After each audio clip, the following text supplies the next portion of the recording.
Education meeting, February 24th, 2025, for the East China School District to order. And before we stand for the Pledge of Allegiance, I would like everyone to include Dave Simpson, our PAC director, in our prayer as he's in hospice. So can we stand for a moment of silence and a Pledge of Allegiance?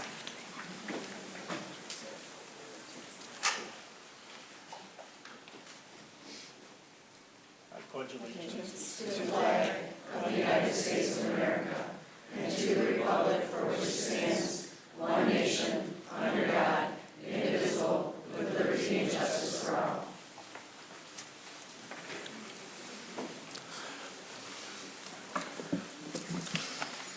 So before we get started, does anyone need a headset for assisted hearing today? Can everybody hear? Good, thank you. Also, if you'd like to speak during the public comment section, please submit a card to Tiffany and she'll bring it up to us. So the first thing we're gonna have today is the Academic Spotlight, Palms Elementary, with Mike Domagalski and the Young Fives program.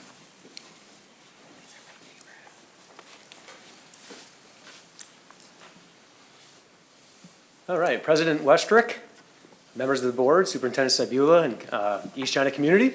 I'm Mike Domagalski. I'm the proud principal at Palms Elementary School.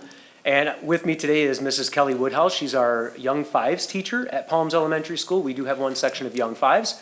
I have some students. I have Maverick, Lily, and Braden in the audience tonight. We'll bring them up in a second.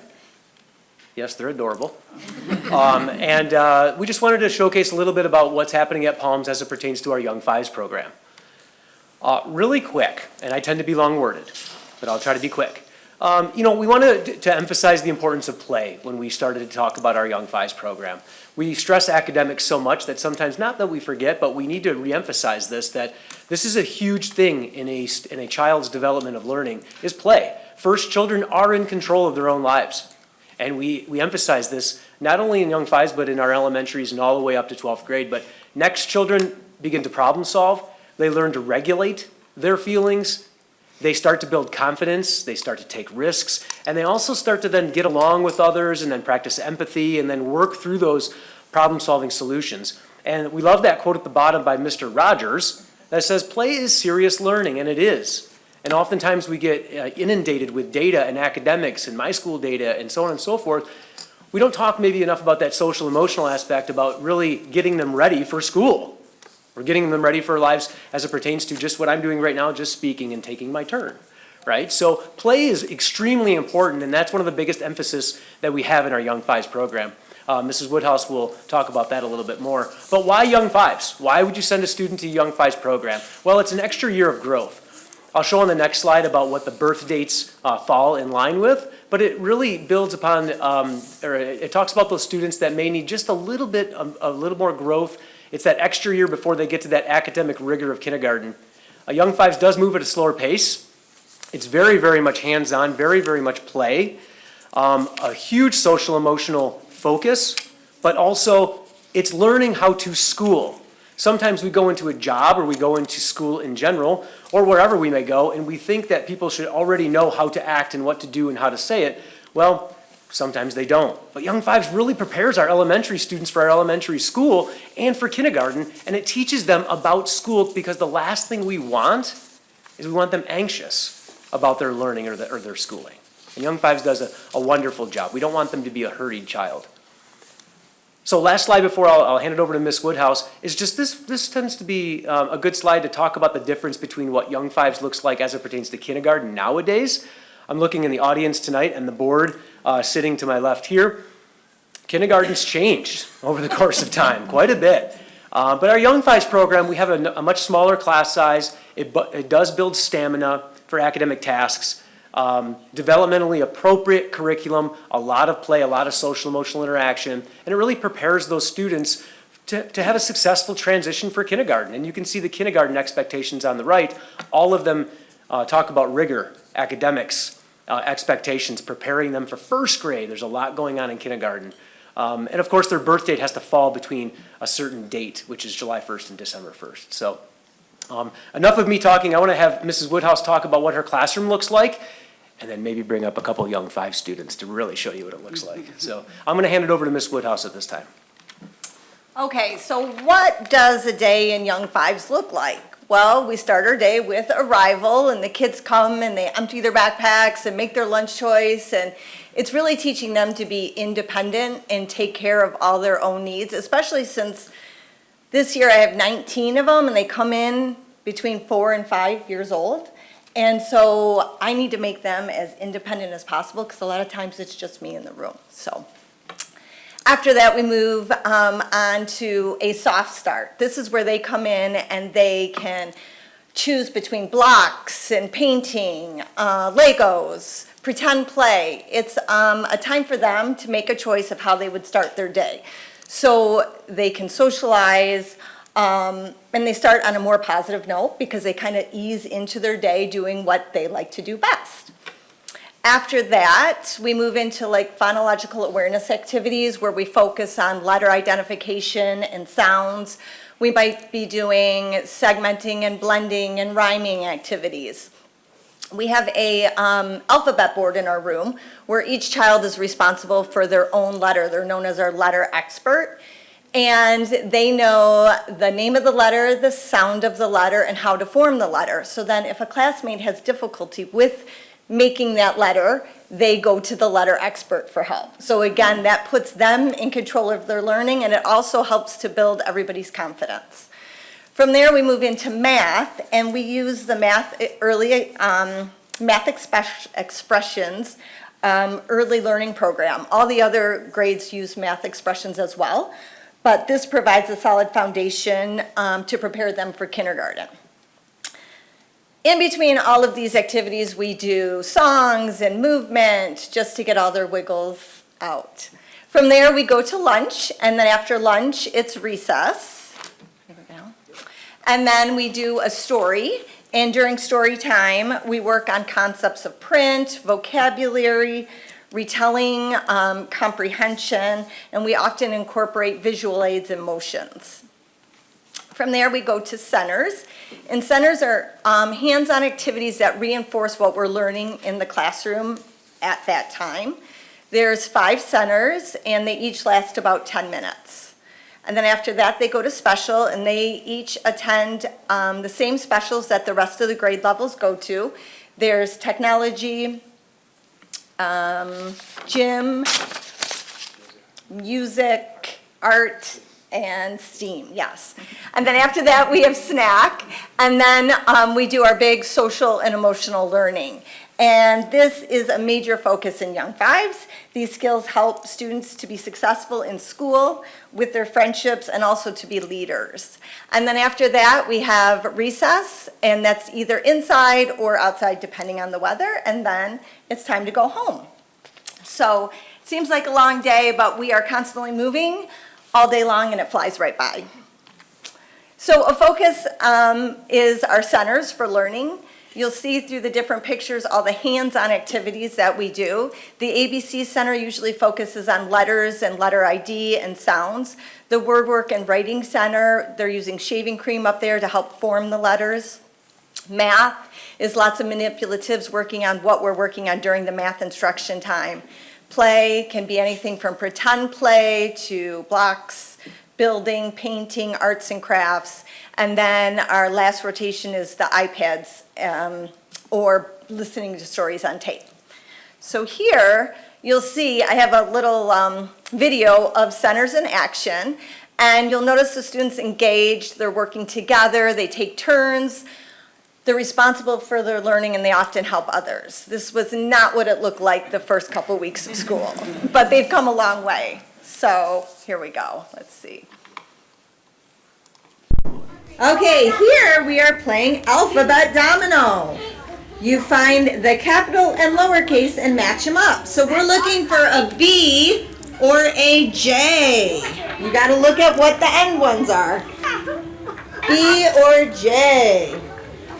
The K. Nope, we haven't gotten K yet. All right, so now good. We matched the V's. Perfect, guys. You are working hard over here. Here we're adding the pictures together and finding the answer. Good job, Dex. Lily and Noah are working hard in Math Center.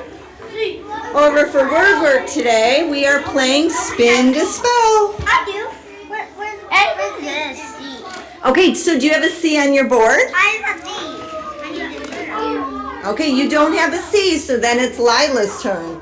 All right, Lila, you spin. I don't have a B. Okay. L, Lila, do you have an L on your board? No. Okay, so pass it to Maverick. It's Maverick's turn to spin and spell his words. Is it? I think I got it. All right, so do you have an E on your board? Over here's our play center. Playing with cars in the garage. And then over here, our friends are using the iPads to build their first and last names.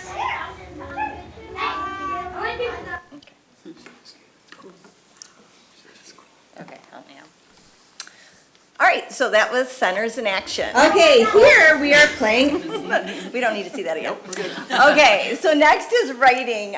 This progresses throughout the year. In the beginning of the year, we focus on rainbow writing, which is here, and that's just learning the strokes that are needed to form the letters and numbers. And then from there, we begin to go into letter formation. Up in the corner here, you see how students are stretching out the sounds they hear in words. By the end of the year, we're working on illustrating and writing sentences.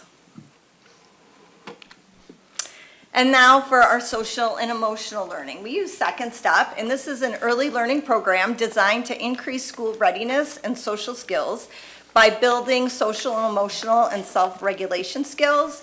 There's 4 areas that we focus on: empathy and compassion, friendship and problem solving, emotion management, and skills for learning. So I have a few friends here today that help demonstrate some of our important skills. So can I have Maverick, Lily, and Braden come up? I'm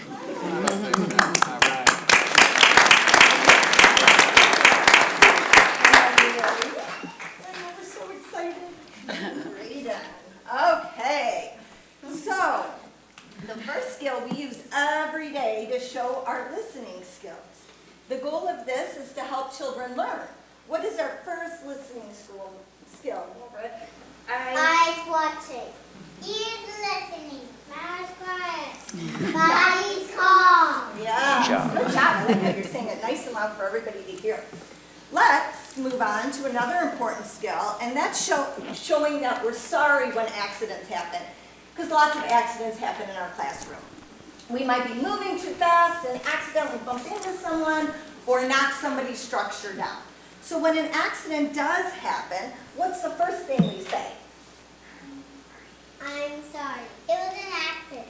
I'm okay. Yeah, and then we help our friends to get up or build our structure again. And the goal here is to help children identify and understand feelings and to be kind to others. Now, we also experience some very strong feelings. We can feel excited, sad, scared, and angry. Yes. So let's visit that angry emotion. Can you guys show us what it looks like to be angry? Oh, my goodness. Maverick, how do you feel when you're angry? My heart is beating fast. And how about you, Lily? I'm very tight. Yes, your body feels tight. And Braden, what about you? Hot. You get hot. So this lets us know that we're having uncomfortable feelings and we have to calm down. What's our first step for calming down? Touch our belly, say stop. Then what do we do, Lily? Name our feeling. Belly breath. Then we have to do our belly breath. So let's practice that. Let's pretend, oh my goodness, we can't get our zipper up and we're super frustrated. Oh boy. All right, let's do it together. Touch our bellies and say, Say stop. I feel frustrated. And then let's breathe.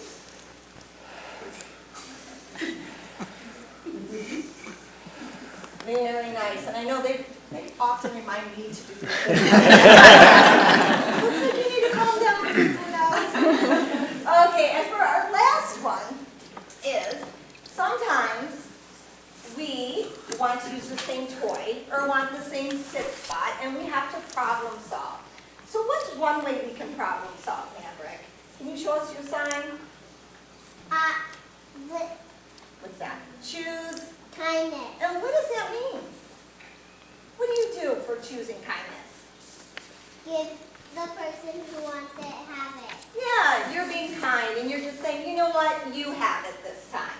That's a great strategy. But what happens, Lily, if neither of us wants to choose kindness? Rock, paper, scissors. Oh, perfect. And then whoever wins that gets to use it. That doesn't work. Timer. And what happens with the timer? So it's gonna tell me in 2 minutes. It's over and then give it to the other person that wants it. Yes, you get it for a little time, and then your friend gets it for a little time. Well done, friends. Can we give these three a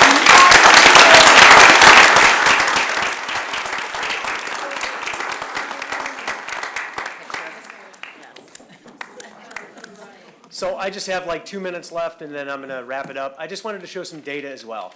The social emotional piece is fantastic, and they have a fantastic teacher, as you can see. The 13 students on the left that you see are the students that attended Young Fives last year that are in kindergarten this year. I know it's a little tough to understand maybe, but that's kind of what we're tracking is, let's say these 13 students, they had Mrs. Woodhouse last year in 2023-24, and in fall testing, this is what we looked at, and we look at data a ton. We have PLCs in our second PLC of every month. We look at data, right? And this is one of the pieces that we look at. The first dot, we're looking for greens and blues next to every name, and that means they're at benchmark or above benchmark. That's our Acadians testing, to where our academic interventionist, along with her team, will test our students for a couple minutes. Every student in the building gets tested multiple times a year, all right? And we're looking for greens and blues. And then on the second dot is our NWEA testing. Yes, kindergarten students take NWEA in September, second week of school. They do a good job. It's their first kind of like real big test like that, and they did a nice job. But as you can see, we have a lot of greens and blues, and that's kind of the point. And I just wanted to highlight right there, out of the 13 students we're tracking that had Young Fives last year that are in kindergarten, now obviously we have more kindergarten students, but these are the Young Five ones. 10 of them were above benchmark, 2 of them were at benchmark, and only 1 was a little behind. And if that student would have attended all year, we just had a lot, things happen. So we're working with that student, and we work with all the students if they need intervention. But, the data's coming out pretty good. And NWA as well. I mean, 80th percentile and above, we had 5. 61st to 80th, we have 5. They're doing a really, really nice job. That's fall data.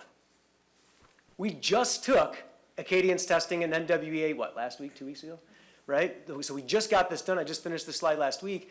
And it's the same students we're tracking. So we track the similar students, like which students need intervention, which students are doing great, above level, so we can differentiate our teaching.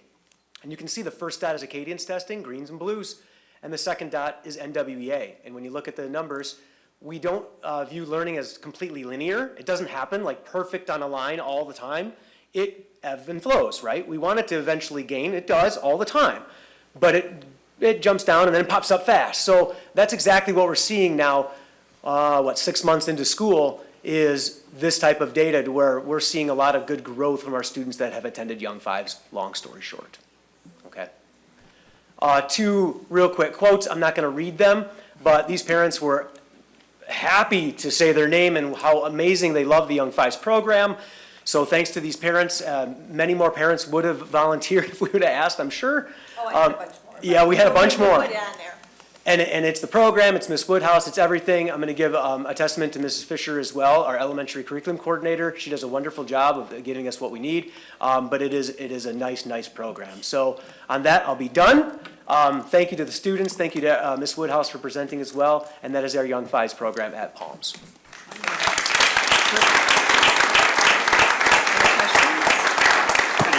Are there any questions from members of the board? No, but it's an awesome project. Thank you. Program. Yeah, I think it's a great program, and I love the data. Thank you. I know you would, President Westering. So. Yes, absolutely. Well, thank you so much.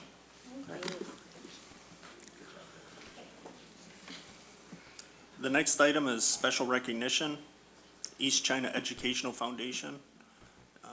Seems like it's Mr. Domagowski's night. Let's talk about that. Sometimes I tend to be the jack of all trades, but that's a good thing, right? So, but yeah, so if I have foundation members, East China Educational Foundation members, I know a couple of them said that they were gonna come up. Ms. Gleason, I have a couple here. You're more than welcome to come on up. I'm Mike Domagowski. I'm the chairperson of the East China Educational Foundation.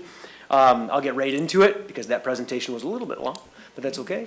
Our foundation history, our East China Educational Foundation is an endowment fund created through the St. Clair County Community Foundation. With the spring 2025 grants, we award grants twice per year. We allow teachers and staff to apply for the grants, and then we are awarding grants today of over, with the grants today, over $235,000 have been given out in grants total since the foundation's inception. And today, we'll be awarding 18 grants from $242.95 to $750 will be awarded today for a total of just over $11,000 for enrichment and supplemental activities for our teachers and kids. We're going right into it.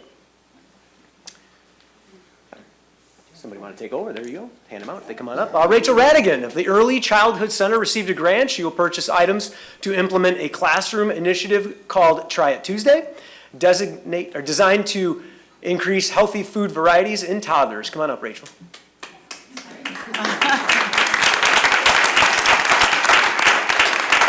Christina Malberg, Kenzie McCloskey, and Darcy Schneider of Pine River Elementary School will purchase folder games to reinforce key concepts while keeping young learners engaged and active in their kindergarten classrooms.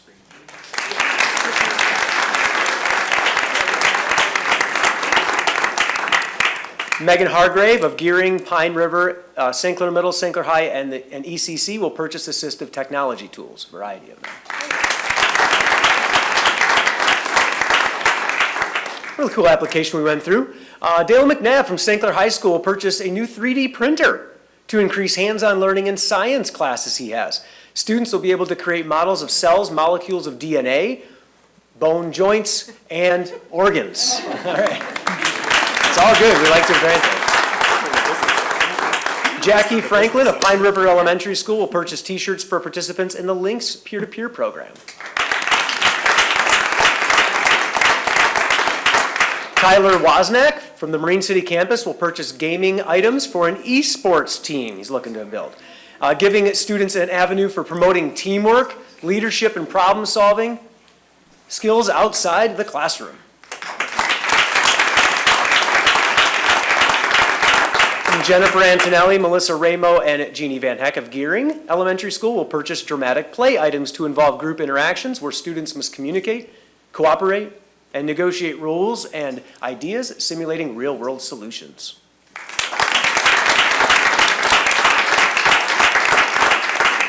Jody Guzowski of Pine River Elementary will purchase dramatic play items also. These items will be changed out monthly to help students learn new skills. Students will learn to count, colors, taking turns, letters, and how they work together.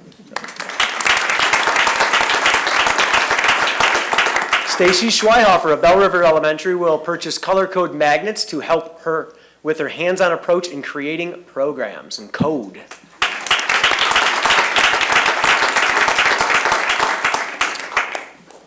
And once again, Stacy Schweihofer, Kelly Robbins, Bell River and Gearing purchased the color code magnet kits to help hands-on approach in creating those coding and technology class. I don't believe Kelly Robbins is here. Okay, all right. Yep. Kelly won a grant too. Kate Volpe from St. Clair Middle School and here at the Innovation Center will purchase a multicolor 3D printer to enhance student design projects. Michelle Davis from the Early Childhood Center will purchase items to assemble baby saint and mariner baskets, very cool, which will promote student-centered learning by providing hands-on activities that engage parents and children. The Stephanie Jarski here at Central Office will purchase some art display panels to showcase student art throughout the district. Art recognition promotes confidence and reinforce their creative endeavors. Along the same lines, Marnie Williams of the Marine City campus will purchase a double-sided art display. Seeing student art displayed helps to inspire, appreciate, and enhance the district.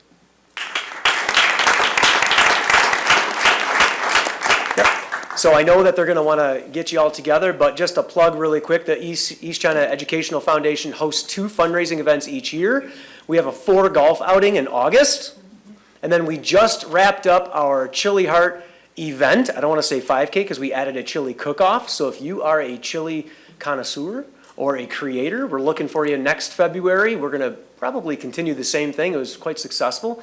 We believe this February, a lot of runners, walkers, chili competitors, chili eaters, and you name it. So those are the 2 events, the main 2 events that we do throughout the course of the school year. So we just wanted to plug that 4 golf outing, look for it, and then also our Chili Heart 5K and chili cook-off. And then congratulations once again to all of our recipients. Anyone can make donations. We do receive them several times. Make checks payable to the Community Foundation of St. Clair County or East China Educational Foundation, and the address is there here at Central Office of the Innovation Center to send the checks to support our amazing teachers, staff, and kids. All right, thank you so much.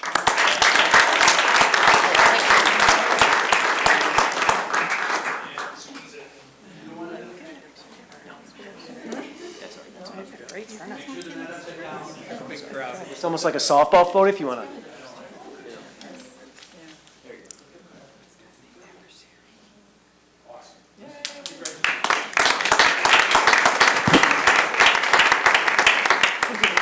Thanks, Mike. So we're going to take a 3 to 5 minute break, so if anyone wants to leave before the remainder of the meeting, they can. Thanks.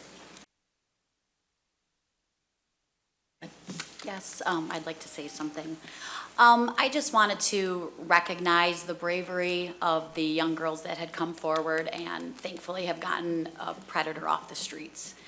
It's never easy for any of us to read and hear these stories, and it's even more difficult for these girls to, share their stories. But I'm proud of them for their bravery, the support that their families are giving them, and obviously for the law enforcement for the work that they are doing, again, to take this predator off of the streets and hopefully never be able to be allowed around a child again. We'll never understand why someone would do this, how disgusting it is, right, to be a predator and to be in a position where they have access to these children, or to try to have access. But I look at this as an opportunity for all of us as parents, to go home tonight, to tell our kids we love them one more time, before they go to bed, tell them how perfect and wonderful they are, and to also openly and often, even from a young age, talk to our kids about their bodies, about body safety, to teach them empowerment, and not only with strangers, right? Unfortunately, is with people that could be very close to them. And that's not always an easy thing to talk about or to think about, that someone that close to a child would actually want to hurt them. So just really important, I would encourage all of us to go home tonight and talk to our kids each and every day, talk to them about their bodies, that their bodies are theirs, and no matter who it is, they have the right to say no, and to have safe adults, help them identify safe adults, whether it's within the family, in the home, other, close parents around them, people at their schools, but people that they can trust, and to really keep on telling them to keep on telling until somebody believes them and helps them. And with this recent situation, really the dangers of, what is happening online, and that we are really checking in with our kids, what they are doing, who they're talking to, and really making sure that we're trying to protect them the best we can. And if something were to happen and someone does try to do something to them, that they realize they have that power, that even though if that person has that authority figure over them, that they can still speak up, and it's not okay what they're doing. So I just wanted to really share that portion, that, we can't always stop someone from doing something disgusting like this, but we can do our best to empower our children and to love them and be that support for them. Thank you. Thank you, Lindsay. Thank you, Lindsay. Yes, Well nice. said. Nice. I have Oh, one go thing. ahead. I would like to give a shout out to Kirk Rozelka and the operations department for staying up all night and keeping our schools warm when he had to check every 2 hours to make sure that boilers weren't going down. So, yeah, thanks a lot. Anybody else? Mrs. Sidila? Yes, if you don't mind, I just want to read a quick statement. It starts with, "Good evening. I would like to take this opportunity to address a matter that has been affecting our school board meetings for several months. As you all know, a school board meeting is a formal business meeting intended to approve bills, review minutes, and take action on district initiatives as necessary. In addition to these essential tasks, we also make it a point to highlight academic achievements from our schools, as well as recognize special accomplishments, such as we just did with the ECEF grants and the Young Fives program at Palms Elementary. Over the past several months, the public comment agenda item, a very essential part of our meetings that ensures everyone's voice is heard, has occasionally seen individuals sharing information that may not be entirely accurate.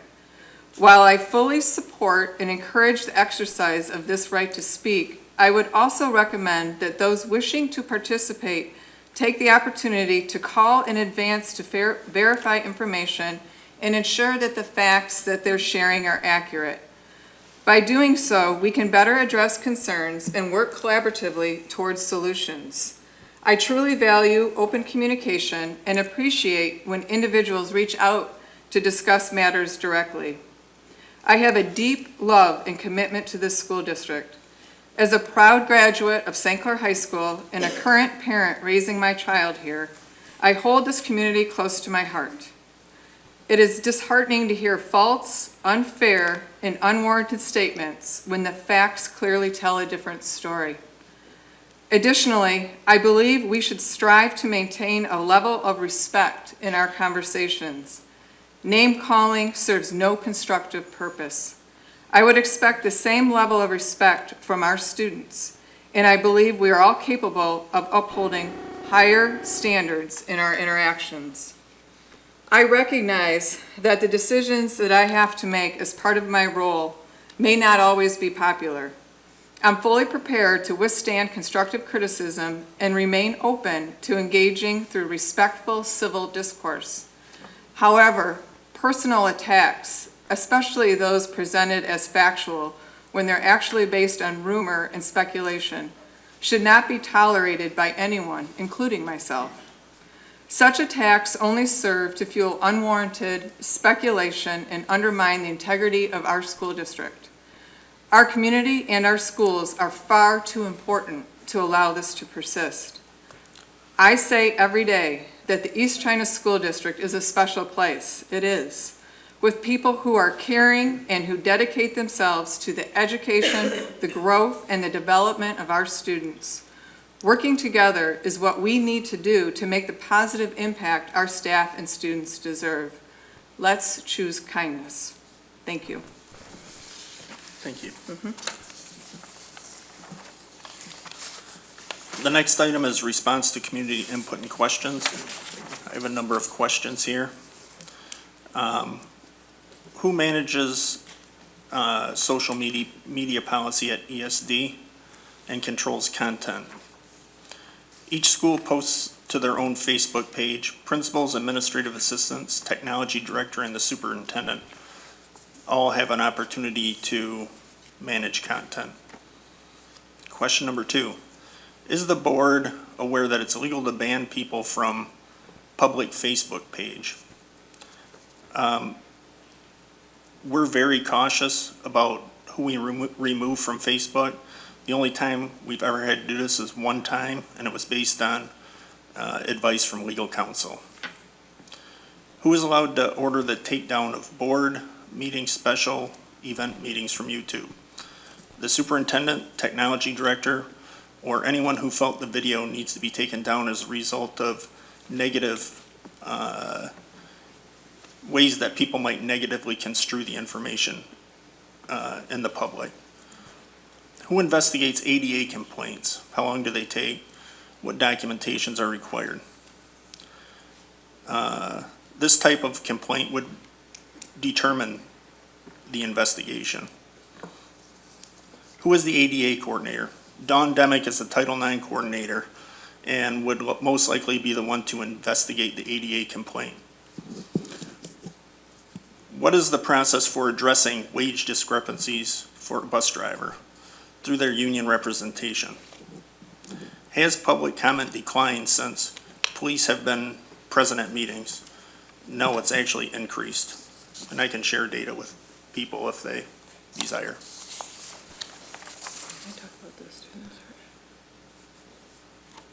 Oh, yeah. Ms. Sibila, if you would like to. We had a talk about that. question about the protocol for student searches. It's a little long, but I'm just going to go through it so that everybody has the same information.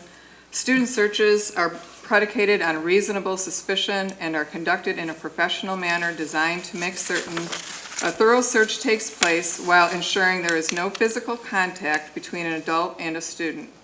No student is ever pat searched, which implies using hands to search. The only tool used to conduct a search is a metal detector.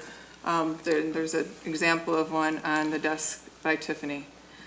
There are 2 adults present during all student searches, usually a security specialist and the assistant principal or principal. There are times when a secretary is asked to assist in observing a search. Upon developing reasonable suspicion that a student may be in possession of a vape or marijuana pen, the student is removed from class and brought to the main office. The student is escorted to the assistant principal or principal's office and asked to place their backpack on a table and then sit in a chair. Explanation is given to the student as to why they have been brought to the office, and they are asked if they either have a vape or marijuana pen. After initial questioning, if the student denies possession of either item, they are then asked to stand, and the metal detector wand is used by passing it over the student from a distance of about 12 inches. Students are asked to remove everything from their pants pockets, to pull the pockets out of their pants, if possible, to make certain they are empty. Students may be asked to raise their pant legs from the bottom to reveal socks if pants are loose around the ankles. Shoes may also be checked depending on the shoe style. At no time are students touched by either the security specialist or the assistant principal or any other adult who may assist in the search. If it is suspected that a vape or marijuana pen is hidden in a female's upper body based upon metal detector, notification of a female adult escorts the student to a private restroom and asks the student to shake out their clothing. The student's backpack is also searched. Usually this occurs simultaneous to the student being searched. If the student is found to be in possession of either a vape pen or a marijuana pen, the incident is documented by the assistant principal or principal, and they will call the student's parents. The student will be sent home for the day with instructions on when to return to school. And that is our student search protocol. Thank you. Thank you. The next item on our agenda is the consent agenda.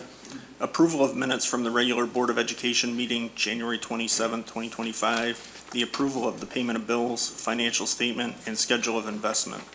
A motion is needed, please. So moved. Support.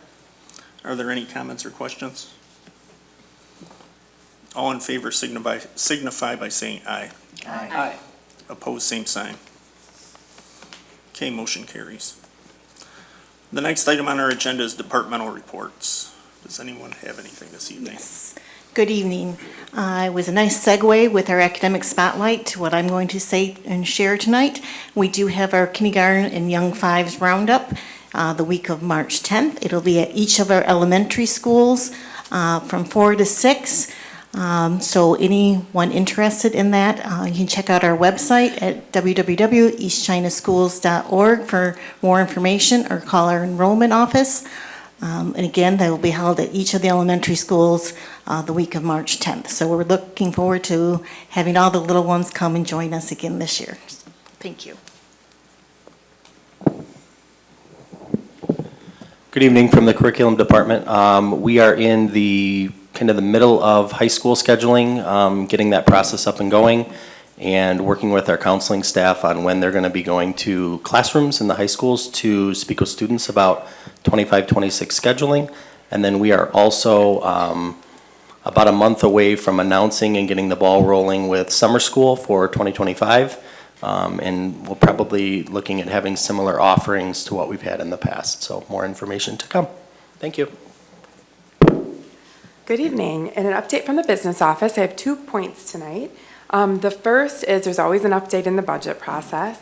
And recently Governor Whitmer released her executive recommendation. It included a foundation allowance increase for next year. So that would increase by about $392 per student is what her recommendation is, bringing our foundation allowance to $10,000 per student. It's very early in the process, so we don't know if that will actually happen, but it's a good sign. And then secondly, families and community members can expect a new online payment option at East China School District. We expect to kick off School Cash Online late May. So we're excited to get that process streamlined. Thank you. Operations update. Happy to say that the northwest wing at St. Clair High School is being wrapped up for construction-wise, and we're starting to clean it and wax the floors in preparation for the middle school to be able to access that area as they start to make their transition. Wow, yeah. Good evening from technology. Already thinking big picture. I can't believe it's already the end of February, looking towards summer. We're doing a lot of planning regarding gearing, regarding construction at the new St. Clair River Elementary. So we have a lot of that going on. And then I don't have a speech prepared, but I just want to close, and I thank you, Mr. Westrick, but I just want to give a shout out to Dave Simpson. I've worked with him for a couple decades now, and he had a very rare form of cancer, and he has done so much for this district, so much for our students, so much for our staff, and I know everybody that knows him. We send him our love and his family, and I love you, Dave, and wish his family all the best. So. Thank you, everybody. Next item on the agenda is committee reports, policy update, June 29th, 2025 through policy update. Board members, Mrs. Seville. thank you. Board members, the exciting policy update from Troon is in front of you. This is considered our first read, and I will be giving you information throughout the month before you have approval at the next board meeting. But this is your opportunity between this board meeting and the next board meeting to read through and look at the revisions. Troon does a wonderful job of giving you the policy or the form that's being modified on the left-hand side of the table. And on the right-hand side, the revision or any changes that are to the policy or form is underneath that column. So more to come, but this is considered your first read. Thank you. Next on the agenda is recognition of persons wishing to address the board. And our first person is Aaron Deach.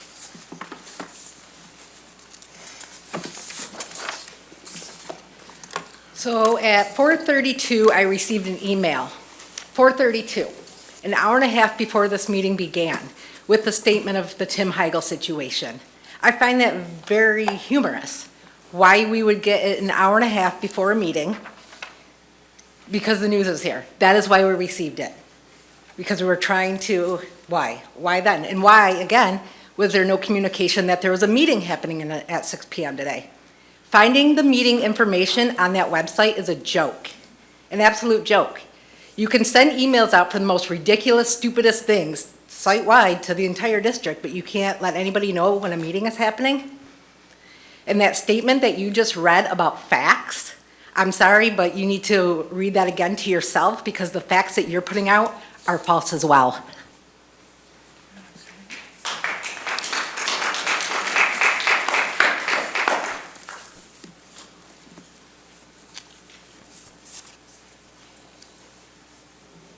Michael Manson.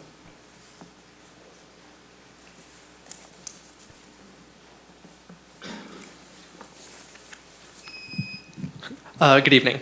Before I begin speaking, I would just like to remind the Board of Education of the decision issued in ISON versus Madison Local School District Board of Education, in which the Sixth Circuit U.S. Court of Appeals ruled that a school board cannot gavel a public comment just because it's mean or you don't like it. I have 5 minutes and I intend to use them.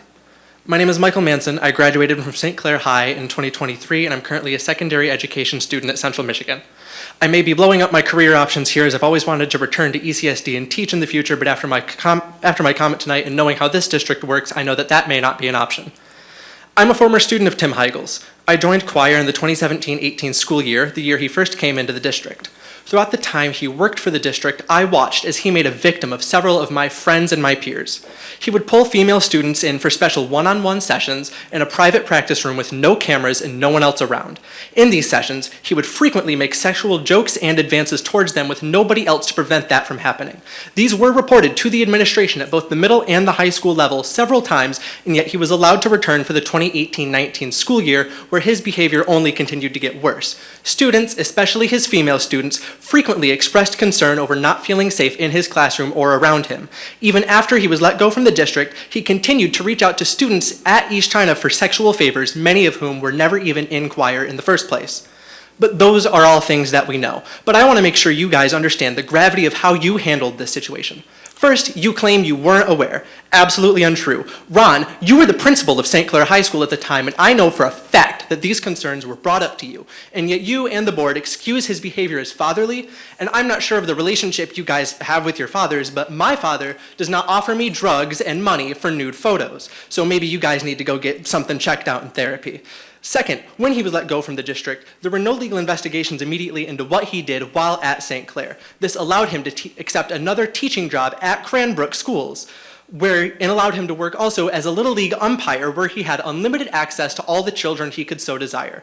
Your actions are complicit in the sexual harassment and assault of who knows how many students and young people. And it's not like this administration has no history with letting disgusting behavior go unchecked.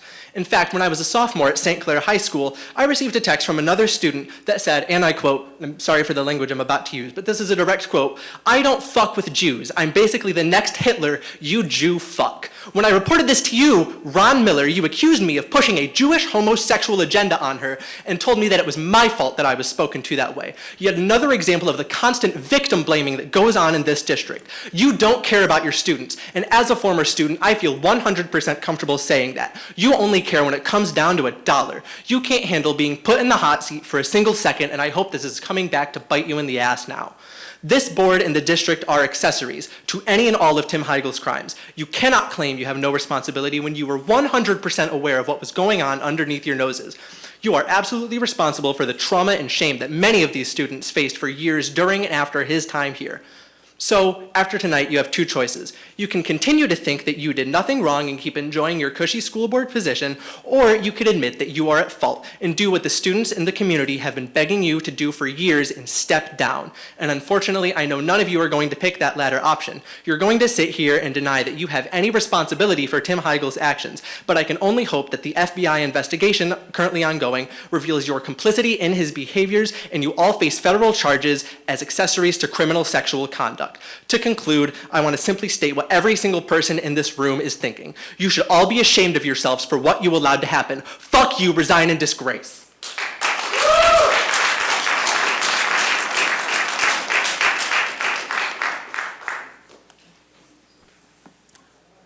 Paige Dupree.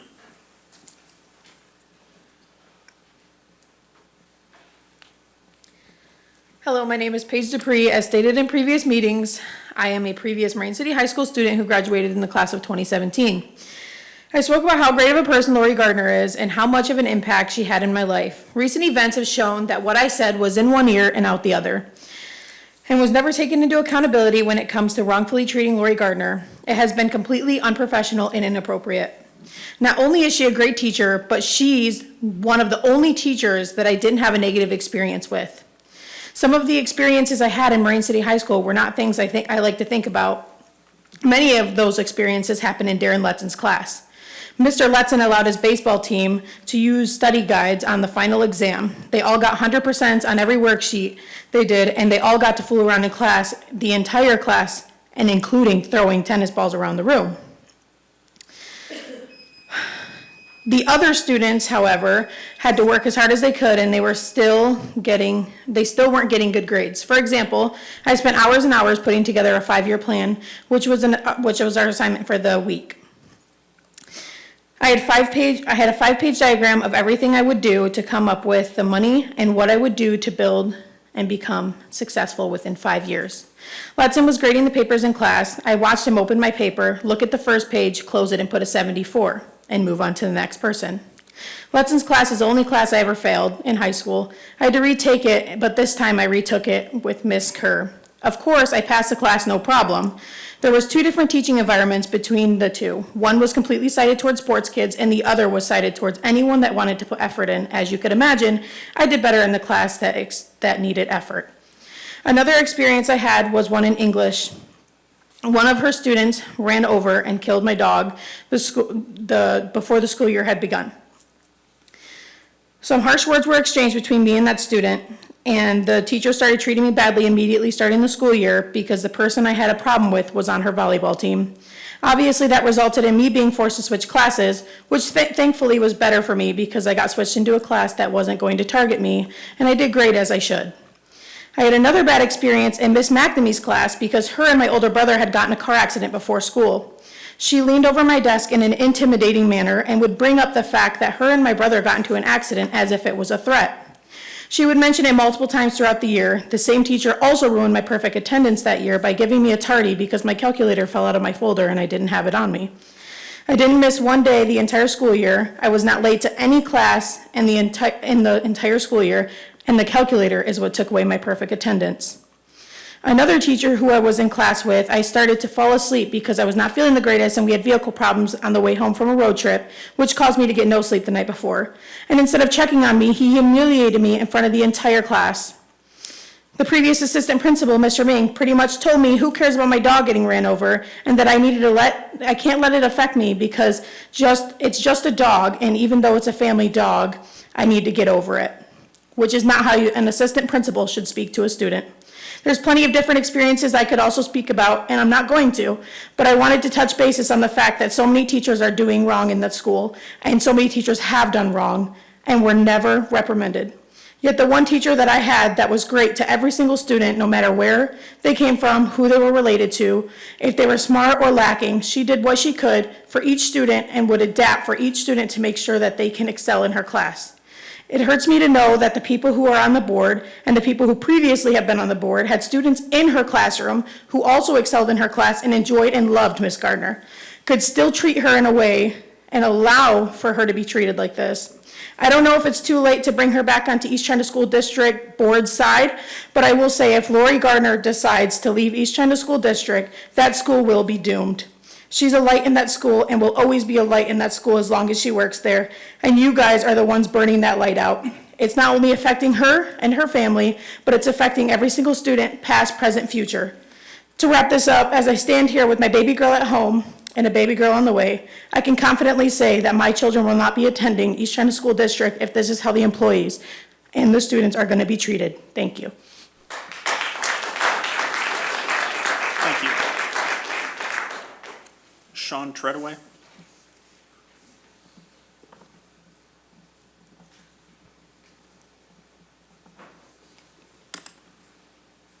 President Westrick, Vice President Cedar, members of the board, and Superintendent Cybola. Wanted to start out with a positive note. St. Clair Middle School competitive cheer finished up their last competition on Saturday.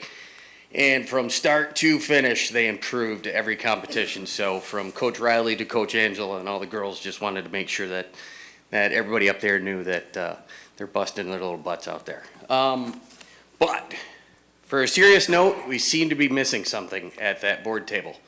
And by my count, this is the 4th consecutive meeting that Trustee Biebuck has not been here. So I know we have a absentee policy clearly written in the board policies, and I don't know if it's in the bylaws or not, but I know she is now sitting on 2 elected boards, but as we can see and hear, we've got some issues within in the school district, and you are just as big of the part of the team as the parents, the teachers, the administration, and everyone else. And if Ms. Biebuck, I don't know, doesn't feel the need to be here anymore, or whatever the reason may be. I understand that things come up, but this is 4 in a row.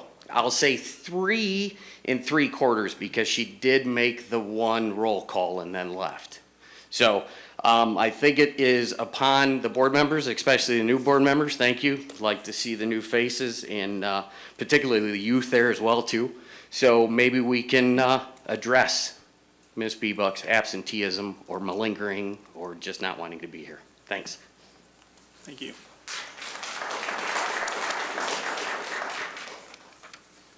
Libby Prill.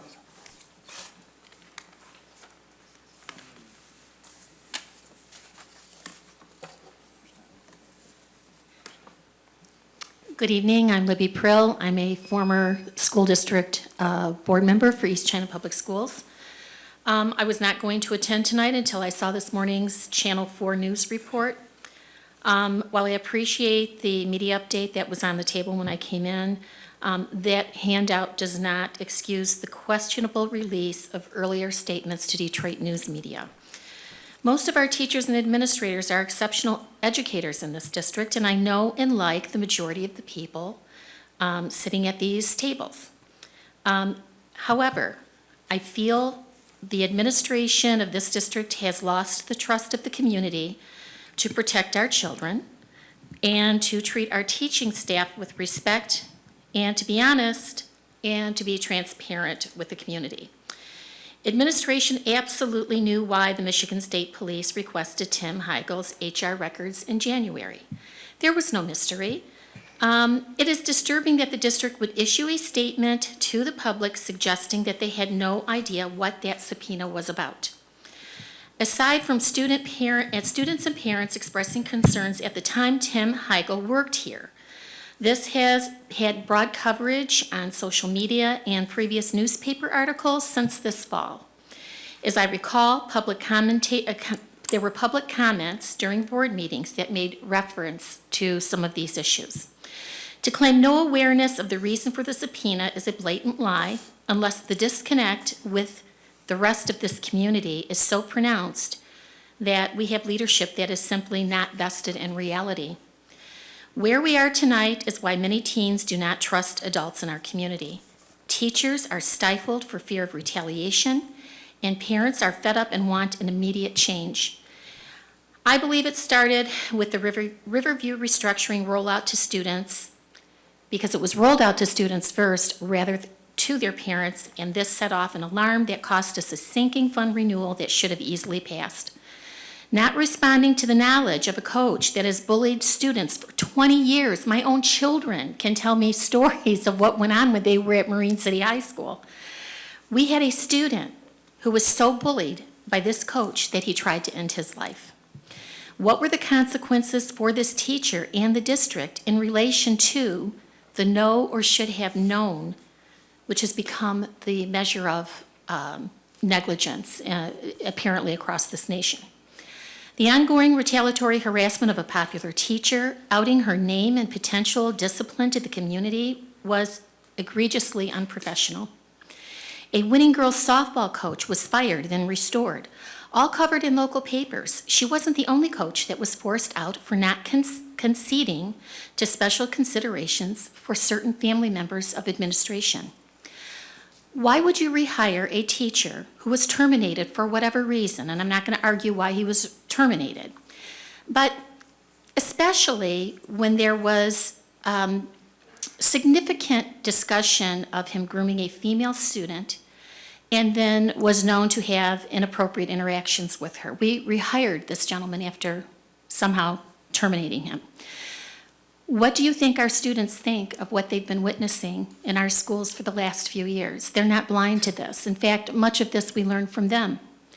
Our scores are declining, too many public controversies in the papers. We have staff working in an environment of fear, and parents and students scoffing at district media releases that we know to be blatantly false. The longer the board drags its feet in publicly and definitively addressing these issues, the more the board appears to be the problem.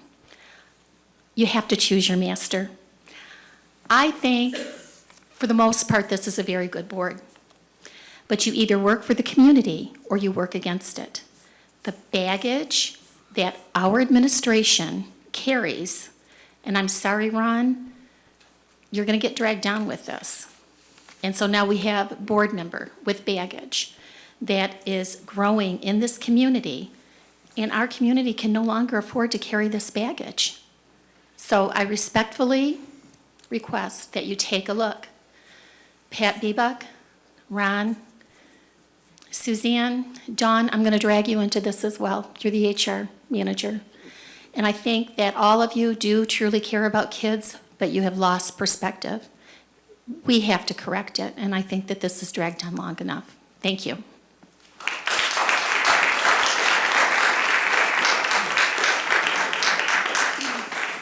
Thank you.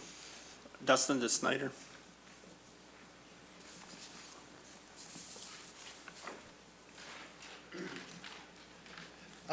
Good evening. Positive note, you answered some questions today. That's a long time coming. We still have an ADA question that's been going on 9 months, pandemic. Not a goddamn thing done about it. So you guys got to figure that out. ECSD, we have a problem, and it's your own fault. ADA complaints ignored, sexual harassment complaints ignored, or they're just make an excuse for the predators. ECSD was offered free civil rights training by the Office of the Civil Rights from the government, free. Suzanne Cybola decided we're not going to do that. For what I can only guess is she can play ignorance when bad stuff happens. It makes 0 sense. If I was this board, I would be on the phone tomorrow because you need it. We have 3 huge sexual deviancy issues currently going on in this district. And you can get up here and you talk about lies and all this other stuff and talk about how we use a wand now. What about 2 years ago, Suzanne? A wand was not used. We got Tim Heigl, lots been said about him already. Dave Candy, that stuff's all coming out, and we're gonna see real quick whether you mean you'll actually do something if you take someone like Lindsay's advice when she got up here and spoke earlier today, or if you're just gonna brush it off because it was 2 years ago, so they're not current. But before those wands, or you're probably just gonna be because the students might have been vaping, not all of them were, but they've been classified as bad kids, so you'll probably just push that off to the side. So we're going to see real quick how you handle this situation. Then we have Dave Front. Jeez, oh Pete's, man. You bring him in, you let him teach yoga to these girls. He not only does that, you guys bring him in for a special presentation for a board meeting. It's not these kids coming up for this presentation, it's Dave Front. You guys celebrated this guy. After firing him for being a sexual predator and rehiring him, then you have him teach yoga. People have spoke up with him of him being a creep after that. Guess what? Still teaching yoga. Shocking. All these situations could not have been handled worse. Look at your board today. This is how we wand people. This is how we do this. How about 2 years ago? Huh? When he was groping these girls. Having them shake their bras out in front of them. Saying, you'll get suspended if you don't shake your bra out harder. What is this? So I thought about printing off these messages these victims sent to me, but I'm just going to post them because I know going to the board has not gotten me far in the past. It's gotten me nowhere, actually. Come to think of it, I'm accused of lying, and everything I said has been true. So it's pretty funny. You know, you had your boy Dave Kennedy up here. He was lying through his teeth, everything he said, both times he was up here. So we'll see. Your strategy of ignoring victims, blaming, and discounting victims is quite disgusting. The only thing worse is your response, Suzanne, pretending like these victims didn't happen. Come on, Ron, you knew it happened. They came to you. Man up. Jeez, oh Pete's, these are frickin' kids in this district. Man up, do something. You might have dropped the ball then, do something now. This is just frickin' joke. These victims reported the predators, it was discounted. Geez, it's just, it's the same stuff over and over. It's like you can't help yourself. But you're aware of all this time, and playing stupid on this matter just doesn't work. It's frankly disgusting. Have a good day.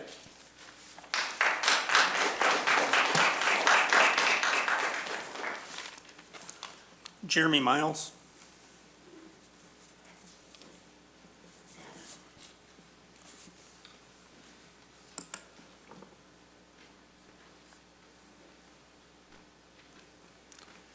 Good afternoon. I've been bringing up issues with Marine City High School for over a year now. I haven't heard a response back from the board in over a year now. I've talked with a couple board members and the issue has not been brought up to them. So it just tells me that nothing's being done or even brought up again after we leave here. It just goes out the window. The lack of response on this tells me that no one really cares. And if y'all don't know who I am, my son is the one that tried to commit suicide in this school district. It's funny how the principal of Marine City High School had a family issue the same time I brought this up to Marine City High School. Instead of the vice principal taking over, it just went to Miss Cybula, the superintendent, to take care of this. The superintendent does not see everyday activity in the school. This just leads me to believe that she has been covering up for Mr. Letson since she was a part of Marine City High School. Since I brought up this issue to the school and spoke in front of you, I've had multiple families come up to me and say this is still happening with Mr. Letson. This has been going on for more than 10 years.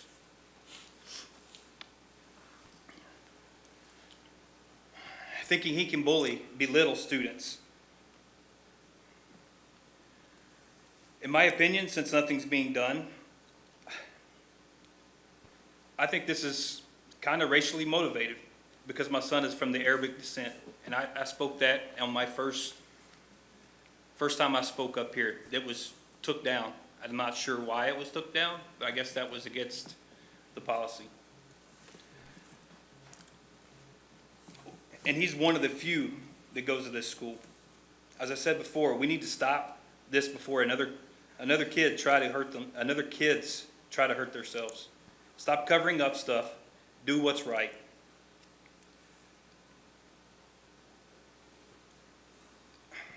There were some interviews done. I'm not sure why we can't make them public, but I would say make them public. Let's see the interviews, and not just the ones that kept Mr. Letson in his position. Let's see all of them, because I know half of them. And I got told by Miss Cybula it was 50-50. 50% of the people agreed that he was not fit for the coaching position and the teaching position, and 50% said they did. So we just go with the ones that do and not worry about the ones that didn't. I'm confused. I really am. This is just, it just keeps going on and on and on, and nothing's ever done. We just sweep it under the rug. Nobody sees anything. You don't see it, it don't happen, right? What are we gonna do? We need to get this stuff out of the schools. You know, I just spent 2 weeks in Cleveland for surgery number 11. But he's still coaching, still teaching. This, you know, it's Mr. Letson, the hall monitor. He don't even stay in his classroom, but you'll fire Lori Gardner for leaving. Thanks.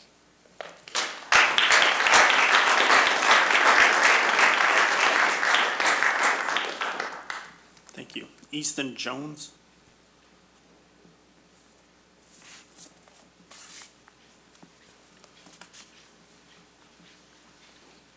Good evening, everyone. I thought I was going to go last, but it's okay.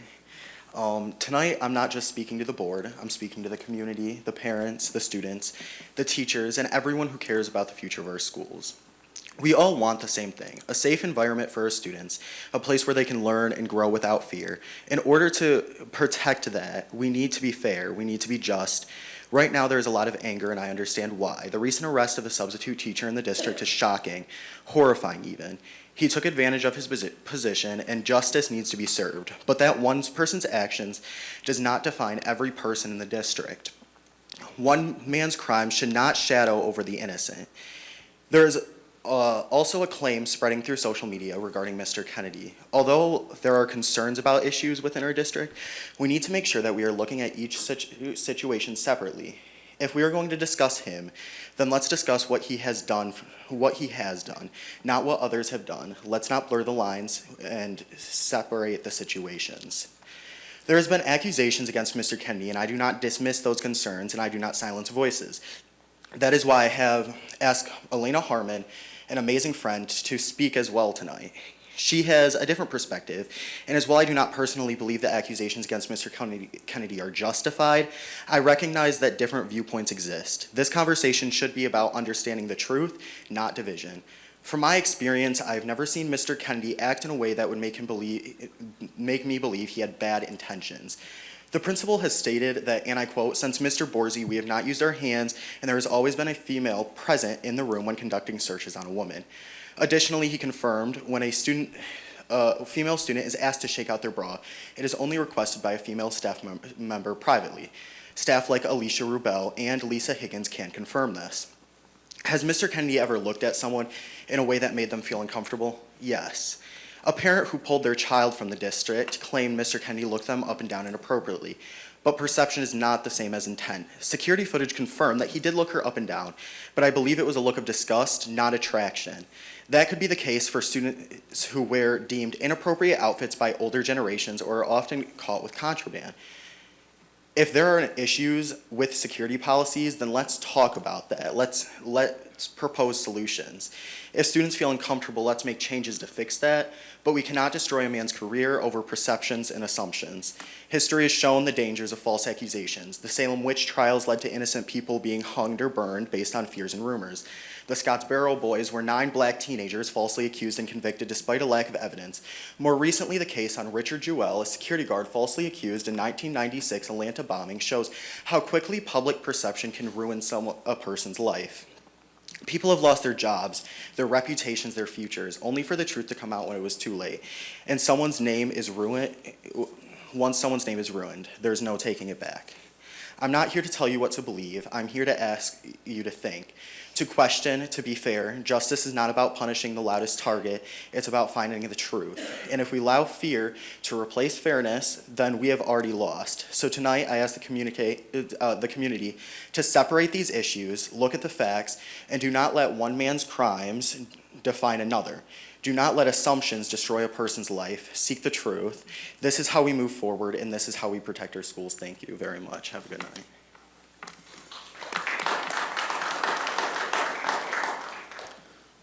Thank you. Jeanette Fackler.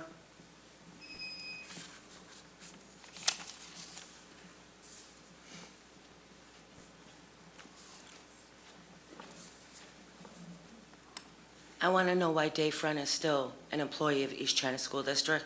He is a pedophile. You know it as well as I do, and you know that I know. Second, why are teachers discussing other children's mental health with other parents and other children at conferences? I thought that was against HIPAA and the whole school. You don't talk about other people's children to another parent and their child. Number 2, Letson. My child was attacked in his classroom while he was not in there, in the weight room. It was not. My child was blamed because he's got a mouth like a trucker. His friend stopped the football player that lifted up a weight and was going to launch it at my son. Sherry and Reinhardt knew that, but they failed to interview the other children in the room. They only interviewed the football player. So why is Letson not in the classroom? He doesn't have to be? Is he special? He leaves early.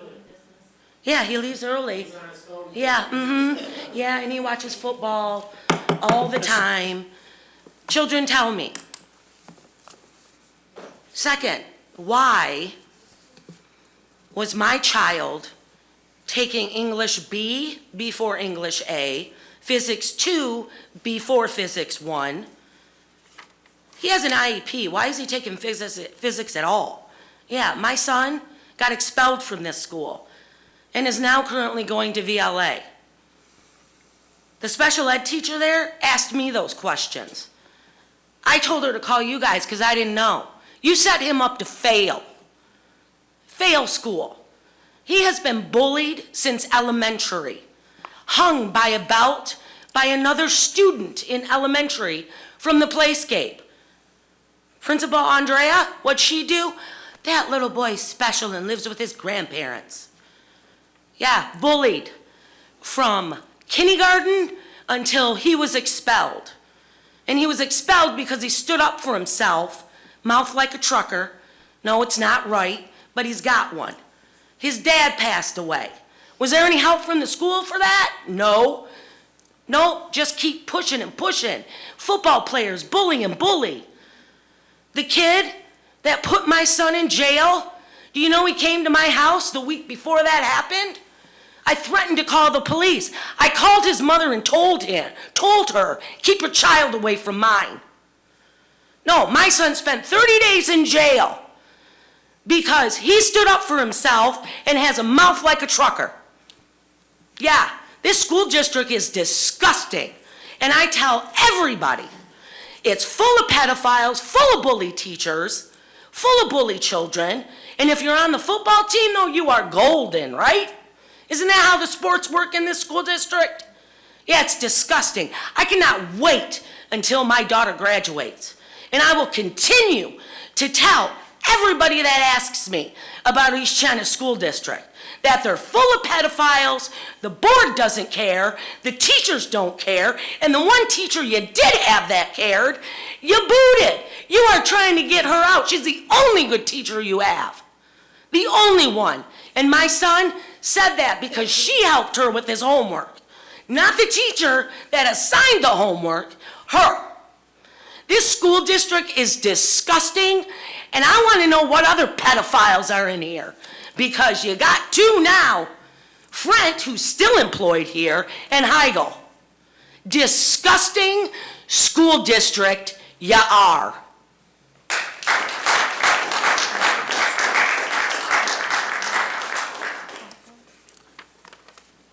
Peyton Oston.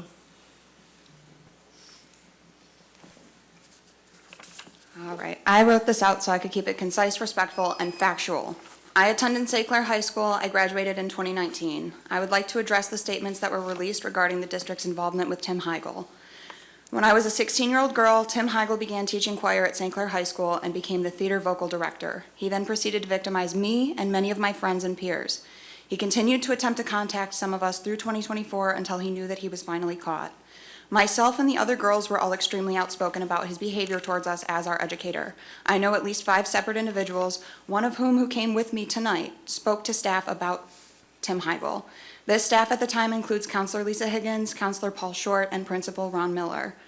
I'm not here to say that the district is 100% to blame. I know Heigl's actions are his own, but I am here to say that the statements that you've released are incredibly disrespectful to the victims and are untruthful. My dad always says, you can lie to the fans, but you can't lie to the players. I went to your school. Tim Heigl was my teacher. I was victimized by him, and I and many others know the truth.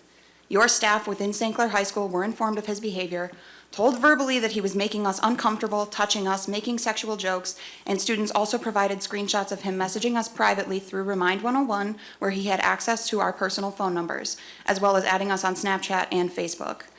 You can try and claim that this does not involve the district, but when your staff that you hire and train, who are mandated reporters, fail to escalate or investigate allegations brought forward to them from minors about a teacher, this becomes the district's responsibility. If your staff was properly trained and had done what they were supposed to when these reports were initially made, everything we are currently going through could have been avoided. At least 6 young girls could have potentially avoided becoming victims because your staff had the opportunity to investigate this man 6 years ago. And instead of doing that, you brushed all these victims aside. You now have the ability to take accountability for this and make a pledge to make sure that this never happens again. You must ensure that you train your staff properly. If a student comes forward about a staff member, they need to be believed and they should not be brushed off. That staff member needs to be investigated immediately. I'm asking you to do that at the very least, as a victim, as an older sister with a younger sister in the district, and now as I'm about to be a mother myself. I'm sure a lot of you have children, and if this was your son or daughter being preyed upon by their teacher and they were ignored, you wouldn't be happy, I'll tell you that. You guys, as the school board, have the power to change things, and you need to.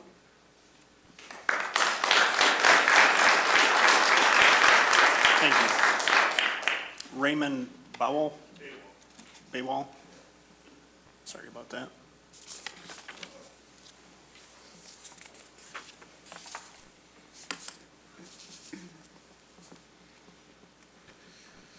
Good evening. First, I wanted to start by saying thank you, Suzanne, for calling on a weekend. My son's house burned down just about a month ago. However, that's not the issue. I wish there was other ways to go about this, but I've been fighting for a year now to get my son placed in Woodland. I'm a broken father right now. My son's autistic, nonverbal. Gearing's not a good fit. He was at Pine River until October.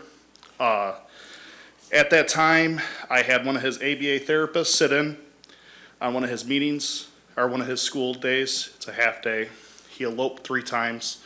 She had to stop him, actually, the therapist, not the teacher, in the playground, and had to physically grab him, and the teachers didn't even notice he escaped. A year ago, he was at Gearing Elementary, and I got a phone call that he got out on the Kearney Drive.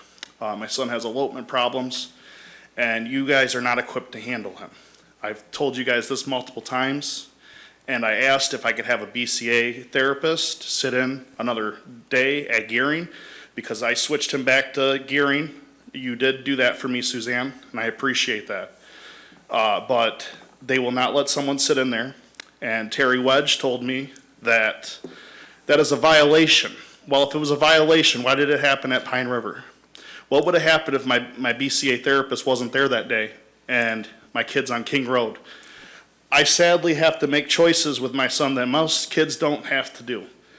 I just watched a group of young 5 kids, and I wish my son was that advanced. And you want to say he's in 2nd grade. My kid is not potty trained, and there's multiple things that go into him that doesn't with other students. And you guys are neglecting this fact. I did have a meeting with you guys, and I was frustrated the other day and left the school. However, there's things that need to be done. Safety always should be the concern. I know there's a process to getting your kid to Woodland, but safety should trump anything. At the end of the day, I send my kid to school in hopes to get him home safe. What happens when he gets out on Kearney Drive again? As you can see, there's people in this room right now, you didn't even take their voice seriously. What do you do with my son? He don't even have a voice. That's why I'm here, to fight for my son, because I'm the only voice he has. I fought 8 months, 2 years ago to get my son 50-50. I sacrificed my career. I sacrificed many things for him. I'll be damned if the school board keeps him here, and I'll be damned if he gets hurt. Something needs to get done. You guys have the power to get rid of all this paperwork, rid of all this stuff. It ain't just my son. I just heard someone else here, their kid had an IEP. So it's obviously not just my son that's neglected here. It needs to be done, and my son can't tell me anything different. So please do something. That's all I ask. Thank you. Thank you. Elena Harmon?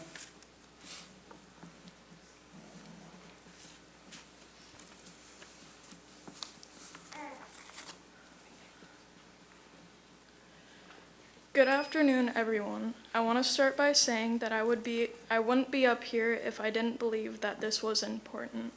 I'm not asking for everyone to take my word as fact. I just want mine and others' experiences to be heard. And I would like to speak for many other girls that have felt uncomfortable and that he has made feel targeted. Mr. Kennedy has had me uncomfortable more times than I can count. I have seen him look girls up and down in the halls, not just once, not twice, many, many times, and it's not just me.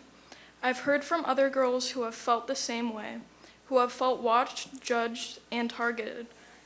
I would like to add, on the footage that was filmed, I looked at it, and the way he looked at me and that woman looked very alike.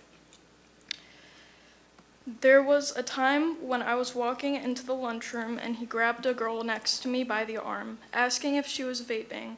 In that moment, it wasn't just about the accusation, it was how he did it, how uncomfortable it felt to have him touch her like that. It felt wrong. I wasn't the only one who thought so.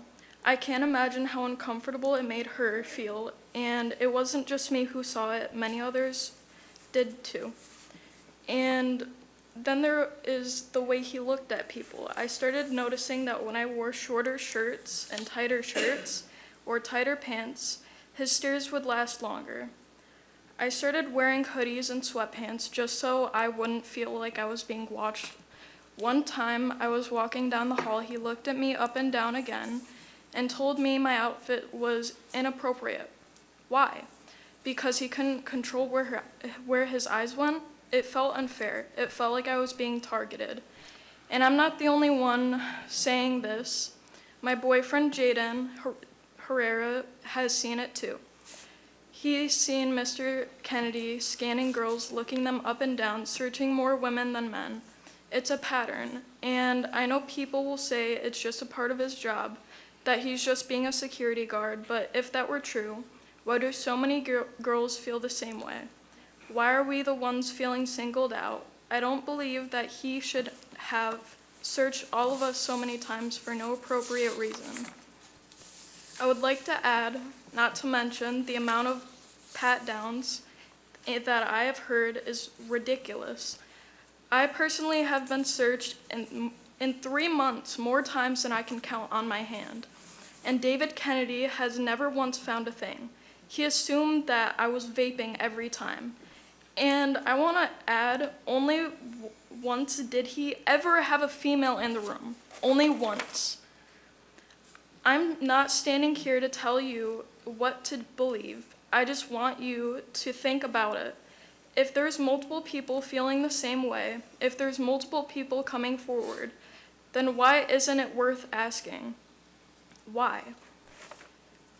Isn't it worth making sure that our school feels safe to everyone? I know there's a different side to every story. I know not everyone will agree with me, but I want to thank Easton Jones for encouraging me to speak, because no matter where I stand or where you stand, every story deserves to be heard.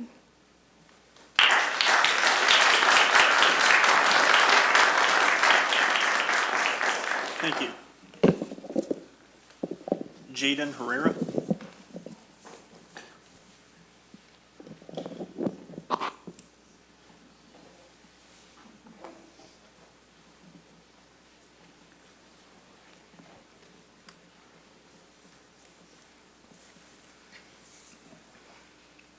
Good evening. I'm here for a very serious problem being discussed today on the regards of Mr. Kennedy and the accusations against him. From what I've been told by multiple different girls in my high school, Mr. Kennedy is a person who searches people, mainly girls, for the poorest of excuses. As I've been told from various females, he's a person who mainly targets girls that he says always have vapes on them, while he never finds anything on them.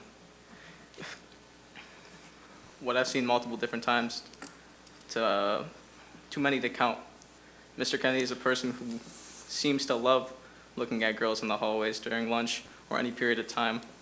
In my own experience, from the same vicinity with him and another young female there, his eyes always wander towards their bodies. In my first year of being in the high school, from my own personal experience, he was an egotistical person.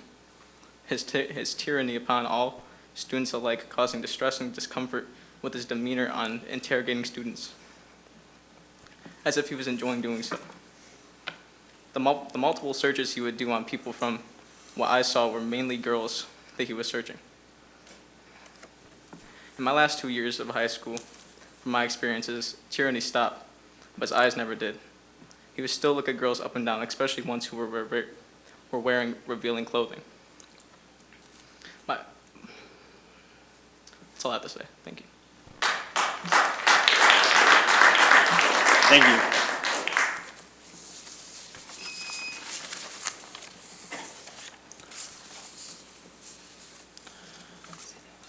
The next item on the agenda is oh.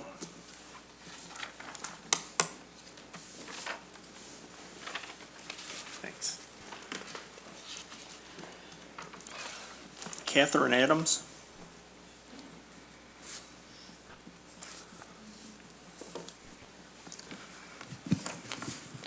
Good evening. My name is Catherine Adams. I've attended a few of these since I started to have more time to attend. I can't really say that there's been very much that's been said very nice about this board since it started. And, you know, I like to also just kind of sit back and take in all points of view. I love Mr. Easton's point of view, but also I hear the other girls' point of view. And the fact that you pretend that you did not hear these women from Mr. Heigl when they came to you, and I will even quote this by BM, "This is insane." All explanation points. I reported this man to my high school principal twice. Once for touching me, another time for playing with a girl's hair. I also mentioned that he had requested me on Facebook and he would repeatedly poke me, quote unquote, non-stop. Mind you, this is all while I was in high school at the age of 15. I'm gonna be her voice today because you had 3 others and you wanna tell me, look me in the eye, Suzanne. You always look down. I've been watching you for time and time again. You constantly look down. Stop looking down. You need to look at your victims in their face, not down. No, look at them because you lied. And you lied, and you lied, you lied, and you lied. You lied to me personally. Remember when I had a conversation with you about the whole school bond? When I asked you specifically what is going to happen to Riverview? What did you tell me? You said all classrooms will be updated. Your exact words. And you lied about that, which when I see a pattern of lying, I believe that that pattern will never stop. Because when you spoke those lies to me, and I hold a grudge forever, that when you lie once, you will never stop lying. You have lied to this board. You have lied to these girls. I want to know how much it costs to be on your in. Because I want to know how much power you have to have in order to just get away with whatever that you want. How much money, how much influence. Because when you had a young man that was harassing a teacher to the point where she was having a nervous breakdown, you took the side of the child over the teacher, even though there was proof. There has been 100 students that have lined up for Miss Gardner, and what have you done? Did you do anything to that student? Nothing. But are you still punishing Miss Gardner a full year later? Pretty much. What is your end game there? Just let her situation go, because you obviously have a situation with the man who is missing right now, a situation with an absent board member, and a situation with Ron Miller, who obviously had all the information in his hands, had report after report of young ladies sitting there saying, this is happening to me, and him just turning a blind eye, just as you have constantly done. You are even shifting kids with EIPs all over to Marine City, taking them out of their home schools. What is the point of doing that? They are already traumatized enough, and I know the people that are in charge of that, and I've heard their stories. I have a lot more information than you think that I would know, but I know.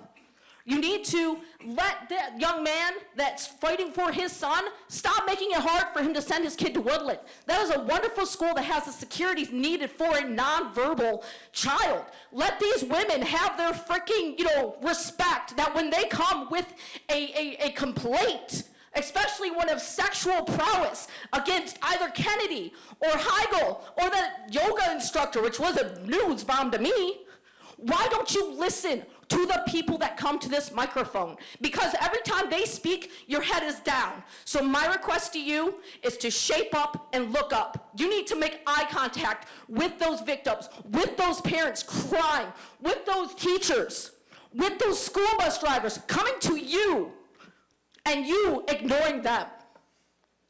And that is all I have to say.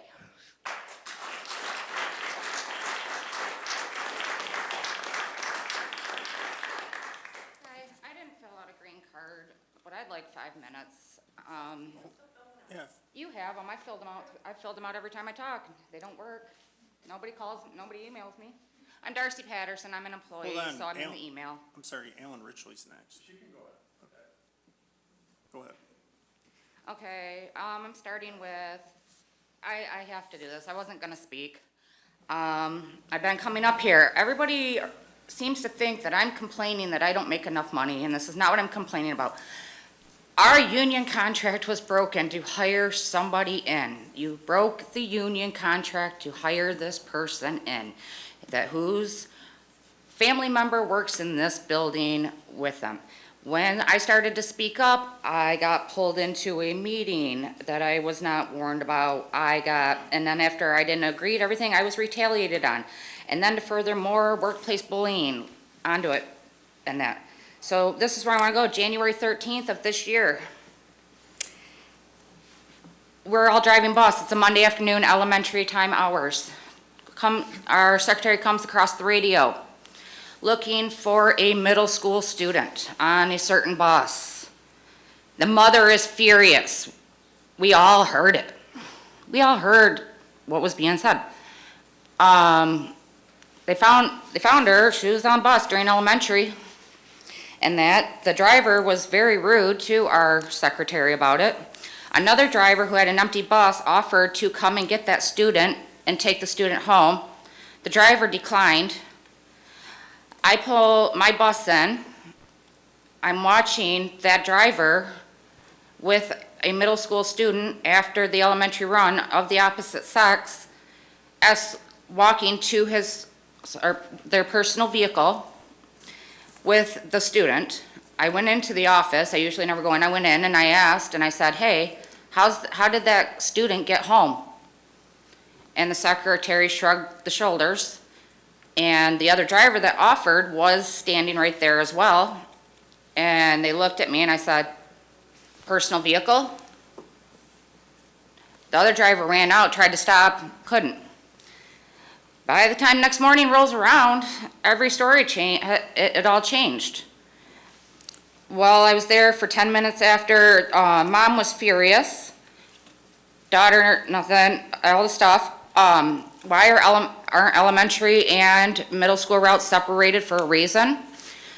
It was also stated that afternoon that the mother called back and received a message that the student was asked to stay on the bus to help operate the air brake button because the driver's hand was injured. You can't operate, I'm pretty sure there's a list in our contract that states immediate termination. That's there. This is the same person that our contract was broke and hired in at a higher wage, which either you guys didn't know or that person lied on their application, because I had proof that they didn't even have their CL for as long as they're paid, more than drivers that have been there 8 years. This is what I've been stating. And now by the next day, parents are okay, nothing happened. All of a sudden, every driver heard that the mom wants her daughter home and is furious and all that. But the next day, and then all of a sudden it changed to the student was asked to stay on the bus and sweep the bus. That's part of our job detail, not the students. Bet you nobody thought my bus was going to break down the next day, and that driver decided to take a mental health day, and I had to drive that bus. That bus ain't been swept in over a month. I have took pictures. Why does everything not get taken seriously, or for certain people that seem to not be decent employees, why do they get favored and things get just pushed aside? That's a serious matter. There was no permission for that student to be taken home in a personal vehicle. I pray to God that it's not what the other drivers think is going on. I don't want to think like that at all. I pray to God. I don't want that. I don't wish that upon anything. But nobody in the office knew. Nothing was asked. If you're going to keep a student on the bus through a whole different route, shouldn't you talk to your supervisor first and ask if it's okay? And then for the secretary to come over the radio and say a parent is furious, but you don't go in the office and try to clarify it before you leave work. You just take that student out to the parking lot in your personal vehicle. But a write-up, I think, is what the other drivers told me, a write-up. You can't take students home in your vehicle. And what makes that person so special that they get all the special treatment and break rules, but then you have decent students and you have decent employees that don't even get listened to or responded to, or you don't care. Like I said the last time I talked to right at the end, start to care. That's all this community wants. Care about the people, the staff, the students that deserve to be cared about. Thank you.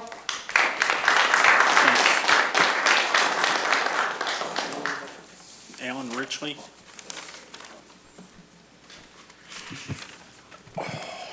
Good evening. Welcome back to the crap show, Mrs. Chop. It's hard to believe, but I think things have gotten worse since the last time I said that, when you sat in that chair the last time. The leadership at the top in this district is garbage at best. You have sexual predators in the schools, probably some in this very room. I don't know many of the staff, so I don't know, but violations of the Open Meetings Act, Freedom of Information Act, and outright assaults on freedom of speech. You see, some people have homed in on the drunk, drug-addicted, stroke, or audio-induced speech from your superintendent at Marine City High School. It's just not true. What's not true? Drunken. Well, I said a lot of things there. Is the audio issue true, or? Which audio are you referencing? The Marine Tiffany, City. Can you just stop the clock for a second? I don't want to Sure. take his time. Go ahead. You don't need to say people were drunken if it's not true. I don't know what's true, to be honest with you. Okay, that's great. But that's why I was saying it could have been, I don't know. I really don't care, to be honest with you. But, let's see. Especially when the superintendent demanded that CTV, who recorded that event, take the video down. If you notice, until the video was up, taken down, put back up again with a disclaimer, and then taken back down again, I didn't even care. And honestly, I still don't care, like I said. But if the superintendent has a drinking or drug problem, with all due respect, I really don't care. On the other hand, when you're hiding information and violating the Freedom of Information Act and Open Meetings Act, that I do care about. When you come to residents and taxpayers for more money than ever before, after pissing away more money than ever before, that's a problem. The administration and their lackeys and the teachers' union defend sexual predators while bullying good teachers and targeting employees that are doing their jobs. A post was made by the district's official Facebook page publicly attacking a teacher. That's a fact. That was both unprecedented and just plain stupid.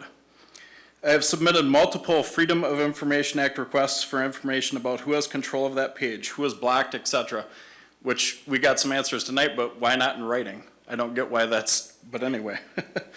I also requested a list of emails for district staff, of which I already have from copying and pasting prior to you taking them down from the website.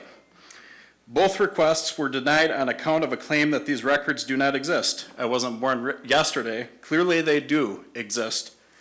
I plan to ask them one more time in a different manner, and then I will appeal to this board before taking it to circuit court.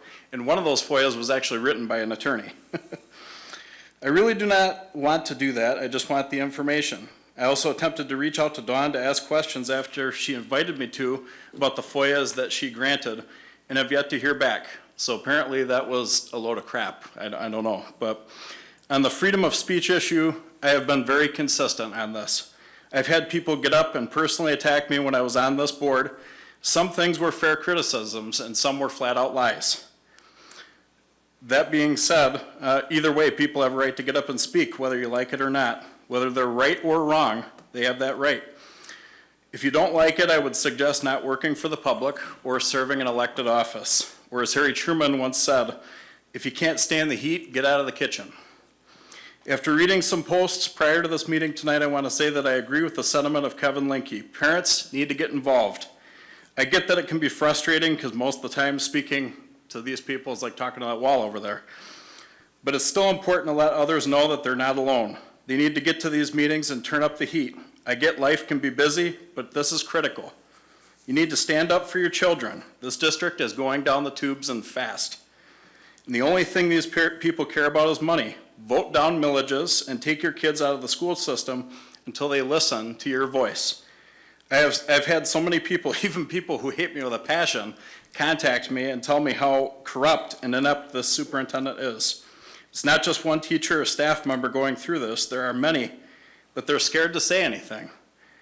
And I can't blame them when they have a union as useless as the teachers' union.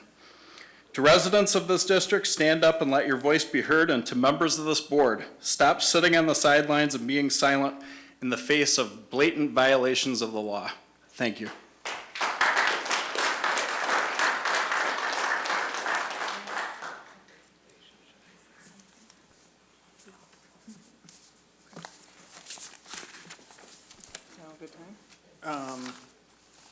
Yeah.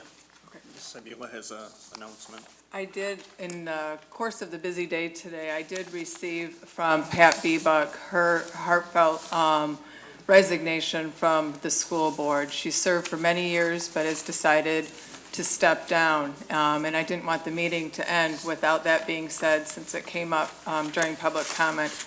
And I just want to thank her for her service, and we will be posting the position and moving forward with filling her vacancy. So thank you, President Western. The next item on the agenda is a closed session meeting.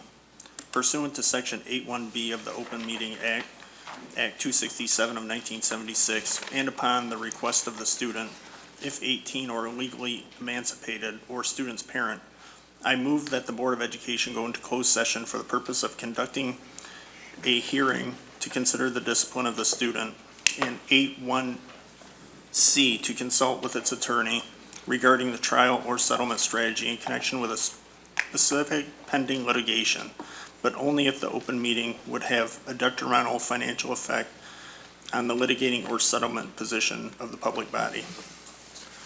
Tiffany, need a roll call? Yes. Yes. Vice President Seer. Yes. Secretary Becker. Yes. Trustee Temple. Yes. Yes. We're going to go into closed session and then we will be back to finish out the meeting.